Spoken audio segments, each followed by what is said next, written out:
In this video, we'll be evaluating images that we captured with a DJI Mini 2 drone over our pine forest, which is located in Coffee County, Alabama. And we're looking for a method to be able to count the number of trees there using software. Now, when you look at the pine trees from above, they are right next to each other. There's hard to get a good definition between them, like you would with some planted trees, because they're so full. They essentially cover an area. So we're looking for a technique that can discriminate individual trees and count them. So to help do this, we've downloaded a program from the internet called ImageJ. ImageJ is freeware. It's developed by lots of people around the world, and mostly used for biology, looking at microscopic images and counting cells and that kind of thing.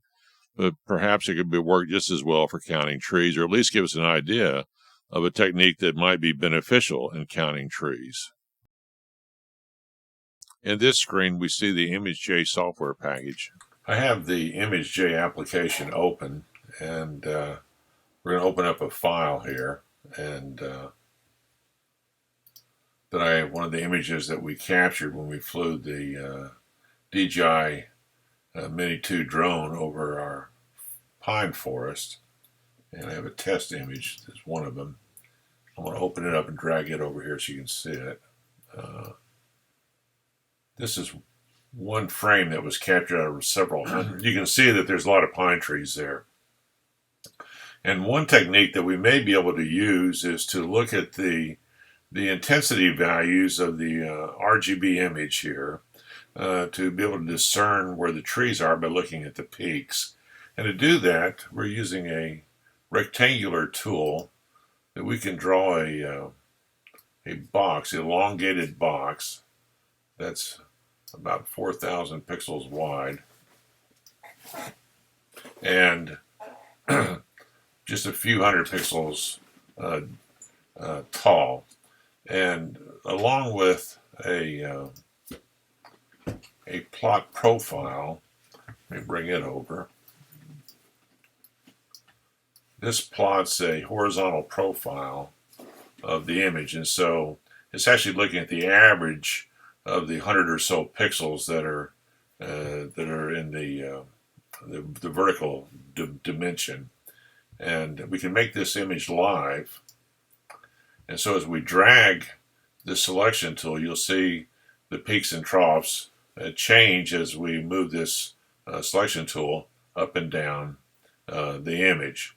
And using this, it looks like that the trees are the peaks. And let's get in here. We can take a pretty good look at this. Okay, right about here, we're seeing a dark area in here, and this corresponds to this dark area right about here in the original image. And to the left of you see there's a tree here, a tree there, and a tree there, and we're picking up these three peaks.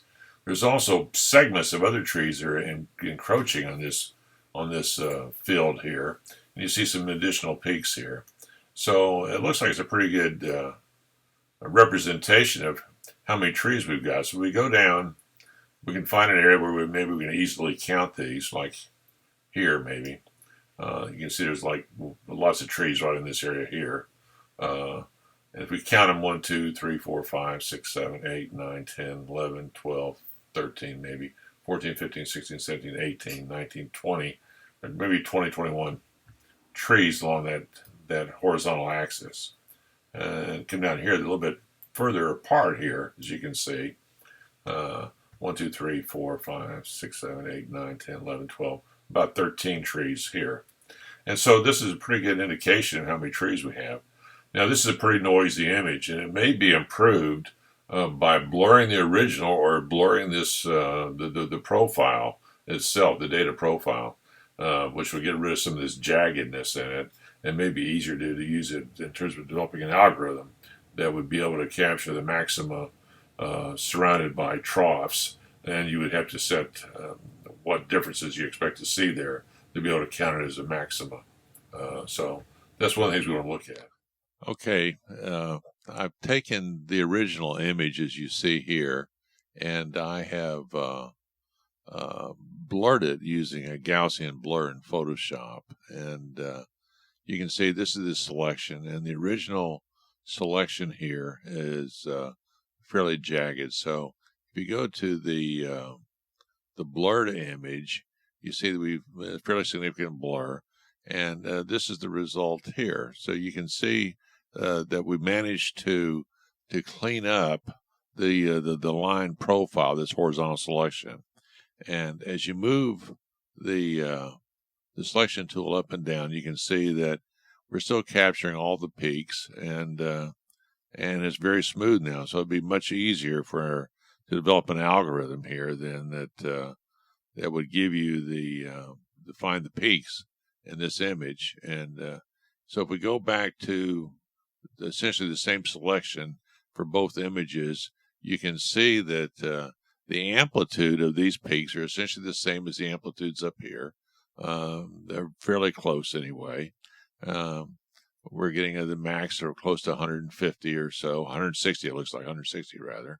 And that's slightly over 160 here, and you expect it to be down a little bit when you start doing the averaging. But you can see that we're getting a very good representation of this. It's just smooth. The other thing to note is that when you start to count these, is you need to count fractional trees. And fractional trees would be trees where you have a secondary peak, like here and here perhaps, and perhaps even this little one here. As you start to move up and down, these trees may grow, and then they may not, as it turns out. And but you would come up with some sort of fractional algorithm there. So based perhaps on their amplitude. So if their amplitude, say, over 120, they count. If they're less than 120, they may count as some other fraction. But doing this, it looks like we should be able to capture all the trees. And to verify that, you just simply go through the original image and go back to that. And it would be quite easy to go through here and count what you think are individual trees here.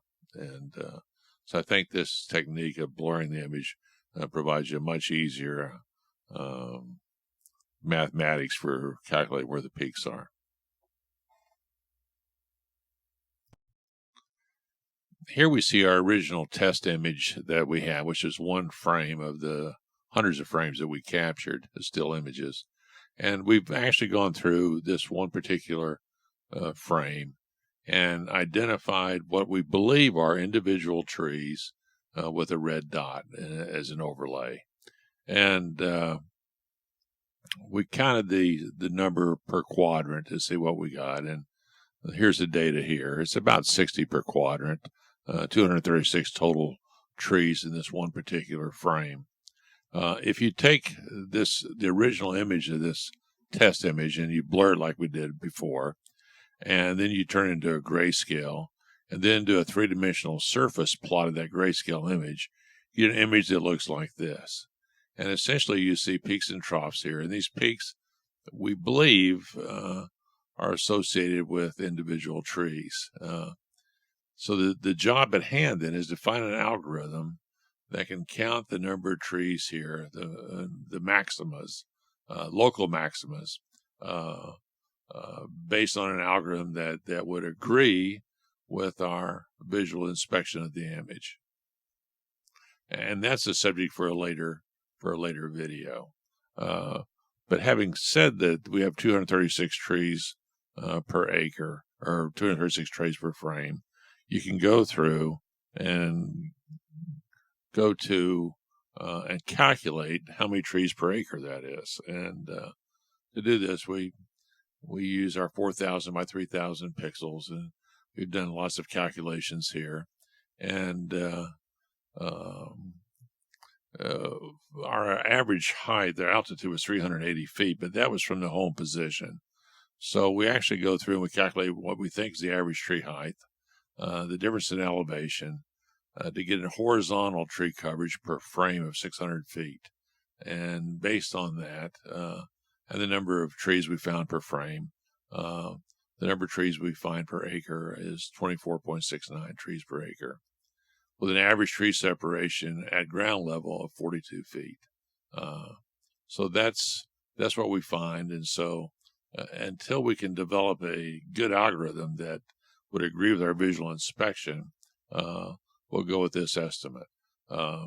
So the idea then is to take our composite image that we get and then actually go through visually and check it, but then come up with a algorithm that we feel like will replicate our visual inspection, which would then make any future inspection of forest fairly automatic. Thank you for watching.